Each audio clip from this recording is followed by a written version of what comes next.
新冠后遗症真的不可轻忽。现在有不少新冠肺炎康复者，即便康复之后，还是会出现咳嗽状况，也有人肺功能明显下降。医师建议可透过运动帮助恢复肺部机能。也有研究指出，长新冠患者肠道中缺少部分有助提高人体免疫力的细菌。当肠道缺乏与免疫力有关的好菌时，可能会导致持续咳嗽情况。长新冠目前确实造成大家生活上非常大的困扰。我们目前观察到说，大概其实相当比例的人其实有所谓包括失眠、喘、体力不支，或是说运动耐力比较差等等的这样子的后遗症。COVID-19 的变种，这是一定会变来变去的，所以它会很长时间跟人类在一起。然后那么多的变化之下，有时候你要依靠疫苗、依靠那个药物的时候，它防不胜防，你知道。所以我现在认为最重要的还是从你日常的饮食去着手，比如说你要多多吃可以增加你免疫力的饮食，多多吃对能够增加你肠道菌的丰富度的那种饮食，这比较重要。饮食均衡观念很重要，除了饮食之外，生活习惯和压力控制都不可轻忽。益生菌对 COVID-19 有帮助，是来自一个理论基础，就是肺肠轴啦。肠道菌经过肺肠轴会影响我们的肺部的免疫力跟里面的一些菌的杀伤力等等这肺肠轴很重要那益生菌过去是对那个流感对流感的效果是非常清楚的证明了，已经有好几篇论文指出说益生菌确实对 COVID 的预防、它的痊愈的时间的缩短，还有它的 Long COVID 的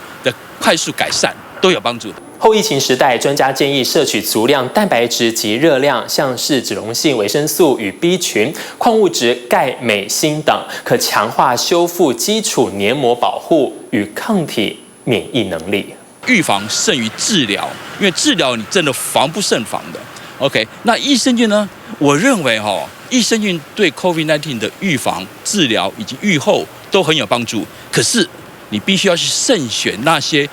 有确实的一些研究数据，证明说这个菌确实会增加机体有机体生物体的免疫力啦、抗菌力啦。知道益生菌的话，对于我们肠道的一个菌种可以有一些改善的一个效果。那有些人可能在他新冠确诊的期间当中，有可能他会合并有一些感染的问题，所以可能会使用到一些抗生素或一些消炎药。那有可能吃了之后会改变了我们的肠道的一些菌株。那这时候在我们就是解隔离之后，就是在恢复期间的话，我们多补充这些益生菌的话，其实也可以帮助我们的一个肠道的一个菌丛快速恢复到一个比较正常的一个状况。好好吃，好好睡，好好运动，这些都会影响我们肠道菌的组成。好好吃，食物里面就有益生元，熬夜那些坏菌就会增加。百里香中其实富含很多百里香酚以及迷迭香酸等多种的植化素，它们具有抗氧化、抗病毒，还有消炎止痛多种功效。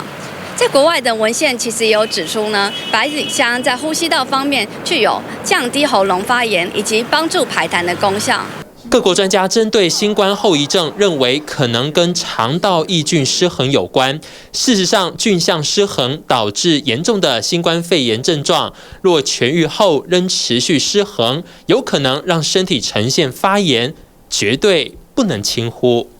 TVBS 新闻廖广斌、焦汉文、陈如环、蒋志伟台北采访报道。掌握全球情势、国际新闻，全新选择 YT 频道 TVBS 国际 Plus， 扩大视野。欢迎订阅并开启小铃铛。